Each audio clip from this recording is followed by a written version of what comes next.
So అతన్ని అంటే encourage చేస్తున్న మంది కూడా తప్పు ఉంది, ఎంతో కొంత మనం కూడా ఆ బాధ్యతని వహించాలంటారు మీరు? అంటే సోషల్ రెస్పాన్సిబిలిటీ అందరికి ఉంటుంది. నువ్వు స్కిప్ చేసేస్తాయి, దాన్ని చూడకు, ఇంకొకరు వీడియో చేయరు. అసలు నిజంగా చెప్పాలంటే నిమిషానికి మనం ఎందుకు ఎంటర్టైన్ చేస్తున్నాం? ఫస్ట్ ఆఫ్ ఆల్ వాడు చూసుకుంటున్నాడు మనం ఏం చేస్తున్నామో, ఇక్కడ చూసుకుని ఇంకా రెచ్చిపోతున్నాడు. అంటే ఇగ్నోర్ చేసేస్తే ఏం చేస్తారంటే ఫస్ట్ అతని ఛానల్నే బ్లాక్ చేయాలి. అసలు ఫస్ట్ ఆఫ్ ఆల్ అందరు రిపోర్ట్ కొట్టేసి ఛానల్నే బ్లాక్ చేసేస్తే దాన్ని చేసేస్తే అతను ఏం చేస్తున్నాడు, మనం ఏం చేస్తున్నాం అనేది అతను తెలియదు. అతను ఏం చేస్తున్నాడో మనకు తెలియదు. ఎదవేసాలు కాకపోతే ఏమంటారు దీన్ని అంటే, నువ్వు ఇంత లేవు, నువ్వు ఒక దేశానికే ఛాలెంజ్లు విసురుతావా, ఒక రాష్ట్రానికే విసురుతావా, ఆడవాళ్ళని అందరినీ అంటావా? అంటే ఏమంటున్నారు, రాళ్ళు కొట్టి చంపుతారు వేరే దేశంలో అయితే. బ్యాంకాక్ గురించి మాట్లాడుతున్నాడు. బ్యాంకాక్ ఎంత సిస్టమేటిక్ ఉంటుందో తెలుసా? ఎక్కడో చెడు ఎక్కడ లేదమ్మా, చెడు ప్రతి దాంట్లోనే ఉన్నది. అంటే కొన్ని దాంట్లో కొన్నిటికి లైసెన్స్ ఉండొచ్చు, అంతే తప్పిస్తే ఇప్పుడు ఆంధ్రాలో దేంటి భారతదేశంలోకి వచ్చి ఎవరు మంచిగా వెళ్ళట్లేదా? ఎవరు చెప్పారు వీడికి? ఇవన్నీ ఏంటంటే మనము వాడిని పట్టించుకుంటే మనకి చాలా ఎక్కువ ఎక్స్ట్రాలు చేస్తున్నాడు. అలాంటి వాళ్ళని ఏం చేయాలంటే అసలు పట్టించుకోవద్దు. మనం లా అండ్ ఆర్డర్ ఎలా ఉందో అలాగే చేయాలి. ఇప్పుడు మనము ఎంత అరిచి గీ పెట్టుకున్నా వాడు అక్కడ ఉండి అలాగే రెచ్చగొడుతున్నాడు. ఎన్ని కేసులు పెట్టినా మళ్ళీ కొన్ని రోజులకి పక్కకి వెళ్ళిపోతుంది. ఇలాంటి వాడు ఇంకొకడు పుట్టకుండా ఉండాలంటే ఏం చేయాలి? కింద నుంచి అంటే ఒక చెట్టు రాకుండా ఉండాలి, ఒక గంజాయి మొక్క రాకుండా ఉండాలంటే ఏం చేయాలి? కింద నుంచి నరికేయాలి, పునాదుల నుంచి తీసేయాలి. అలాగే ఇలాంటి వాళ్ళు ఏంటంటే సమాజం నుంచి ఏరి పక్కన పెట్టాలి, అయితే సమాజం అంతా కలుషితం అవుతుంది. ఒక 40 ఏళ్ళ ఆమె ఒకలా బిహేవ్ చేస్తే 20 ఏళ్ళ బిహేవ్ చేయడానికి ఏమవుతుంది? వాళ్ళే చేస్తున్నారు కదా, నాకే లేదంటారు. లేదా నీ హస్బెండ్ అలా ఉన్నాడు కదా, ఫలానా ఆమె హస్బెండ్ అలా ఉన్నారు, లేకపోతే ఫలానా ఆమె లవర్ ఇలా ఉన్నాడు, లేకపోతే ఫలానా ఫాదర్ ఇలా ఉన్నాడు, నువ్వెందుకు ఉండవని మళ్ళీ ఉల్టా క్వశ్చన్ చేస్తారు. కాబట్టి ఏంటంటే ఇవన్నీ మాట్లాడుతున్నారు, లా మాట్లాడుతున్నారు, లేకపోతే ఆర్టికల్స్ మాట్లాడుతున్నారు, స్వేచ్ఛ ఫ్రీడమ్ మాట్లాడుతున్నారు, ఇవన్నీ okay.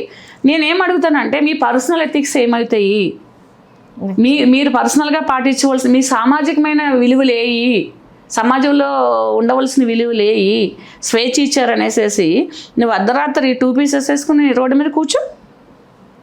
A law and order నీకు ప్రొటెక్షన్ చేస్తుంది?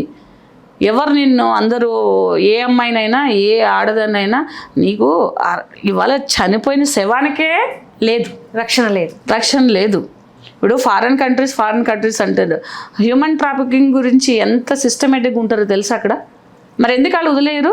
మనం దిగిన దగ్గర నుంచి ఒక ట్రావెల్ దాంట్లో మళ్ళీ మనం వచ్చే వరకు ప్రతిదీ ఫోటో తీసుకోవడం, ప్రతిదీ సిస్టమేటిక్గా ఉండడం, మళ్ళీ మనం డిపోర్ట్ అయ్యే వరకు కూడా చాలా సిస్టమేటిక్గా ఉంటుంది. ఎందుకని? అక్కడ మిస్ అయితే వాళ్ళు మనకి అక్కడ ఏదైనా అఫెన్స్ అయితే మన దేశానికి వాళ్ళు రెస్పాన్సిబిలిటీ. సో అంత సిస్టమేటిక్గా ఉంటాయి కంట్రీస్లో. అంటే ఆ కంట్రీస్లో ఏది వేసుకున్నా చెల్లుతుంది కాబట్టి, ఏది చేసినా చెల్లుతుంది కాబట్టి ఆ రెస్పాన్సిబిలిటీ కూడా కంట్రీ తీసుకుంటుంది. వీడే కూడా బ్యాంకాక్ గురించి మాట్లాడడానికి అంటే బ్యాంకాక్లో అప్పుడు దేశం చాలా ఉంటుంది, అందులో ఏదో ఇంత వ్యతిరేకత మనకు ఉండొచ్చు. మొత్తం దేశాన్నంతా కూడా నువ్వు అదే దేశం అని ఎలా అంటావు?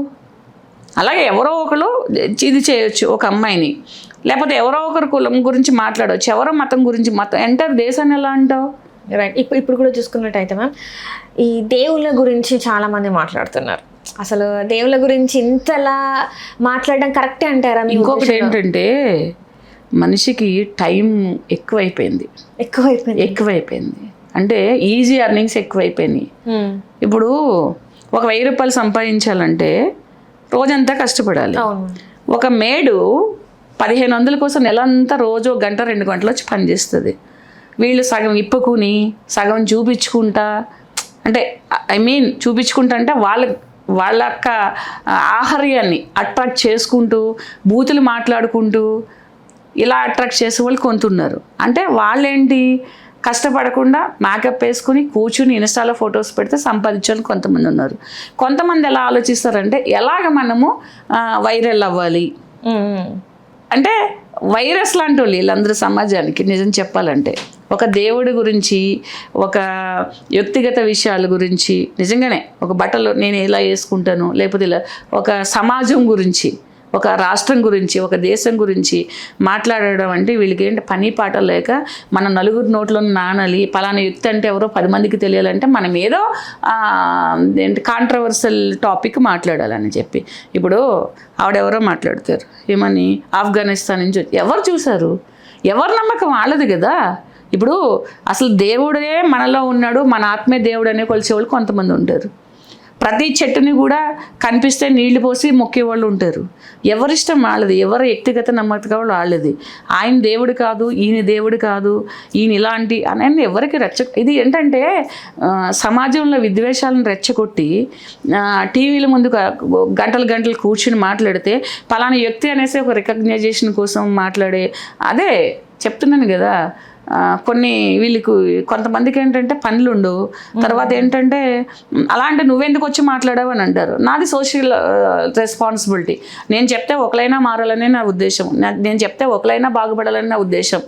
కానీ దేవుడు లేడు అలా మీరు ఏది నమ్మితే అది నమ్మండి, ప్రతిదాన్ని ఏది నమ్మితే దాన్ని మనస్ఫూర్తిగా నమ్మండి, డెడికేటెడ్గా చేయండి అని చెప్తాం మనం. ఆయన దేవుడు కాదు, ఈయన దేవుడు కాదు, మీరు బొట్లు పెట్టుకోవద్దు, మీరు ఇలాంటి విభూతులు రాసుకోకండి, వీళ్ళతో మీరు చర్చిలకు వెళ్ళకండి, మీరు మసీదులకు వెళ్ళకండి. ఇవన్నీ ఏంటమ్మా, కష్టపడి పని చేసుకోండి, ఎవరికైనా ఉపయోగపడుతుంది. దేవుడు ఉన్నాడా లేదని నిర్ణయించడానికి నువ్వెవరు నేనెవరు. దీని మీద పోలీస్ కంప్లైంట్ల వరకు వెళ్తుంది. ఆబ్వియస్లీ ఇది ఏంటంటే మతము కులము ఇవి చాలా డేంజరస్ సొసైటీలో. ఎందుకంటే మతం అనేది మన తల్లిదండ్రులు మనకు నేర్పిస్తారు. ఒక ఏజ్ వచ్చిన తర్వాత మనం ఎన్నుకుంటాం, మనం మారుతాం. ఒక కొన్ని సంవత్సరాలు, 15-20 సంవత్సరాలు వచ్చిన తర్వాత మారుతాం, వ్యక్తిగతం అవుతుంది. అప్పుడు వరకు ఏమేం చేస్తారు, మన అమ్మ నాన్న ఏం చేస్తే మన ఇంట్లో ఏది చేస్తే అది చేస్తాం. సో దట్ అది ఒక సిస్టమ్. ఇక్కడే కదా ప్రపంచంలో అన్ని చోట్ల దేవుడు అనేవాళ్ళు, దేవుడిని నమ్మని వాళ్ళు ఎవరూ లేరు. ఇప్పుడు దేవుడిని ఎవరు నమ్మలేరంటే నమ్మకపోతే నమ్మలేదు భయ్, నువ్వు నీ ఇష్టం, నువ్వు నమ్మకు. కానీ లేడని చెప్పడానికి నువ్వెవరు, నీకెలా తెలుసు? అంటే వాళ్ళు ఏంటంటే మా దగ్గర ఈ ప్రూఫ్స్ ఉన్నాయి, మా దగ్గర ఆ ప్రూఫ్స్ ఉన్నాయి. నువ్వెవరు, నీకున్న దాన్ని కరెక్ట్ అనే జనాలు ఎలా నమ్మించగలుగుతావు? వాళ్ళు నేను దేవుడిని నమ్మించగలిగారు అంటే వాళ్ళకి ఏదో సంథింగ్ స్పెషాలిటీ ఉంది.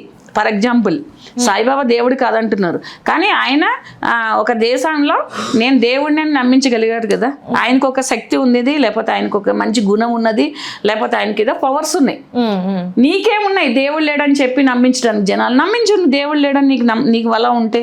అంటే ఇంట్లో ఇప్పుడు చూసుకున్నట్టయితే ప్రతి ఒక్కరి ఇంట్లో సాయి అనే పేరు లేకుండా అసలు ఆ ఇల్లే ఉండదు. చూడమ్మా, మనిషికి ఒక ఆత్మగురువు ఉండాలి. ప్రతి మనిషికి దేవుడు అనేవాడు ఆత్మగురువు, ఒక ఆత్మగురువు అని అంటే ఏంటంటే మనం ప్రతిదీ కూడా దేవుడికి చెప్పుకుంటాం. దేవుడా నా ప్రాబ్లం ఎలా ఉంది, దేవుడా నాకు ఇది ఇచ్చావు థ్యాంక్స్, లేకపోతే దేవుడా ఇది నేను చేయాలనుకుంటున్నాను చేయి, లేకపోతే దేవుడా నాకు ఈ బాధ ఎందుకు పెట్టావు అంటారు. ఆ దేవుడిని మనం ఏ రూపంలో కలుసుకున్నా ఆయన మనకు ఆత్మగురువు. మనం ఏదైనా చేయాలంటే అమ్మో ఇలా చేయకూడదు అని పాపభీతి అనేది ఒకటి ఉంటుంది. ఆ పాపభీతి ఏంటన్నది ఆ దేవుడి భయానికే మనం చాలా పనులు చేయం. ఒక చీమని చంపినా కూడా అమ్మో ఇవాళ చీమని చంపేస్తాను, ఇవాళ శుక్రవారం లేకపోతే మంగళవారం అంటే ప్రతిదీ ఒక వస్తువు కింద పడిపోయిన అయ్యో దేవుడా ఇది పడిపోయిందని అంటాం. అంటే ఒక ఆత్మ గురువుని విమర్శించే హక్కు ఎవరికి లేదు. నీ ఆత్మకి నీ గురువు ఉంటారు, నా ఆత్మకి నా గురువు ఉంటారు, ఆయనే దేవుడు. ఎవరు లేరు నాకు నేనే గురువు అనుకుంటే అది నీ ఇష్టం. ఇప్పుడు ఆకాశానికి దండం పెట్టుకుంటారు, ఎందుకు దండం పెట్టుకుంటారు? సన్ రైజెస్ పడితే మనకి మంచిది, చలికి కూడా ఒక విధంగా మంచిది బాడీకి. అంటే సీజనల్ వెదర్ అనేది మనం ఫేస్ చేయాలి. అలాగే ఎండ. సో అన్నీ మనకి లేకపోతే వర్షాలు లేకపోతే తర్వాత మళ్ళీ జలుబులు ఇవన్నీ రాకపోతే కూడా మన బాడీలో హ్యూమినిటీ పవర్ అనేది ఏది ఉందో మనకు తెలియదు. ఇదంతా న్యాచురల్గా జరిగేదాన్ని మీరు ఏదో తీసుకొచ్చేసేసి ఆయన దేవుడు కాదు ఈయనే దేవుడు, ఇవన్నీ వాళ్ళు వైరల్ అవ్వడానికి, కనిపించడానికి, నేను గ్రేట్ అని చెప్పుకోవడానికి, అటెన్షన్ జనాల్ని డైవర్ట్ చేయడానికి చేసే పనులు తప్పిస్తే పనున్న వాళ్ళు ఎవ్వరూ రోజుకి 8 గంటల పని చేస్తే నువ్వు ఇంటికి వెళ్ళి పడుకుంటావు. ఇట్లాంటి అన్ని ఉండదు. మనం ఏం చేస్తామంటే ఆబ్వియస్లీ ఒక 1 డేలో ఒక ½ అన్ అవర్ అయినా మనం చూడాలి, ఎందుకంటే న్యూస్ ఏం జరుగుతుంది అనేది చూడాలి. చూసినప్పుడు ఏంటి ఇలా అన్నారు అనేసి అనుకుని అవునంటే కదా అంటాం. అది సహజమైన ఇది. ఇవన్నీ చేసేది తప్పిస్తే ఇవన్నీ పక్కకి వెళ్ళిపోతాయి. ఇలా మాట్లాడడం కూడా కరెక్ట్ కాదు. ఎందుకంటే మంచి మాట్లాడండి. మీరు ఇప్పుడు ఒక లేడీ వచ్చి లేడీ ఎలా బ్రతకాలి, తన కాళ్ళ మీద తను ఎలా నిలబడాలి, లేకపోతే తన ఇంట్లో వాళ్ళు వదిలేస్తే తను ఎలా నిలదొక్కుకోవాలి, లేకపోతే ప్రేమలో మోసపోతే తను ఎలాగా హీల్ చేసుకోవాలి, లేకపోతే పిల్లల్ని ఉండగా హస్బెండ్ చనిపోతే, లేకపోతే పిల్లలు ఉండగా హస్బెండ్ వదిలేస్తే తను ఎవరి చేత మోసపోతే తనని ఎలాగా డెవలప్ చేసుకోవాలి, ఇది మాట్లాడండి. మీరు ఆడవాళ్ళు వచ్చేసేసి ఇది మాట్లాడండి. మీరు ఎవరికైనా హెల్ప్ చేయండి. మీరు పని చేసుకుని 50,000 సంపాదించుకుంటూ ఇంట్లో ఒక మేడిని పెట్టుకుని అందరూ 1,500 ఇస్తే మీరు 2,000 ఇవ్వండి. అది మీ లేడీస్గా మీరు చేయవలసిన ఇది. దేవుడు ఉన్నాడా లేదనడానికి ఏంది ఎవరికి లాభం ఇప్పుడు? దాని మీద టైం వేస్ట్, కూర్చుని కాంట్రవర్సరీ, ఎవరో మనోభావాలు దెబ్బతింటాయి అంటారు. ఇవన్నీ ఎందుకు వచ్చినాయి? ఒక లేడీగా నీకు పెయిన్ తెలుసు, ఒక లేడీగా నువ్వు ఎలా బ్రతకాలో నీకు తెలుసు, నువ్వు ఎలా నిలబడాలో తెలుసు, మన క్యారెక్టర్ని మనం ఎలా ప్రొటెక్ట్ చేసుకోవాలి అనేది మనకు తెలిసినప్పుడు నువ్వు నలుగురికి నేర్పించమ్మా ముందుకు వచ్చి.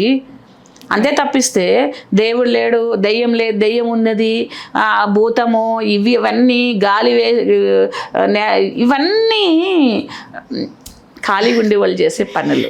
రైట్. ఈ జనాలు ఏంటంటే వీటిని పట్టించుకోవద్దు. రిక్వెస్ట్ ఏంటంటే మంచి వీడియోస్ చూడండి, లేకపోతే ఏదైనా కుకింగ్ నేర్చుకోవచ్చు, టైలరింగ్ నేర్చుకోవచ్చు, ఎన్నో ఉన్నాయి. ఇవన్నీ అవసరమా? వీటి కోసం స్పందించడమే వేస్ట్ నన్ను అడిగితే. Right madam, right madam, right. Thank you so much madam. Hello, Telugu రాజ్యం ఛానల్ చూస్తున్నారా?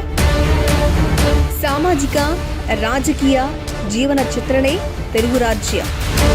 అతిశయోక్తులు, అసత్యాలు ఉండవు. రాజకీయ కోణం కాదు, ప్రజా కోణమే కొలబద్ద. తెలుగు రాజ్యం వీక్షణ మీ ఉత్తమ అభిరుచికి నిదర్శనం.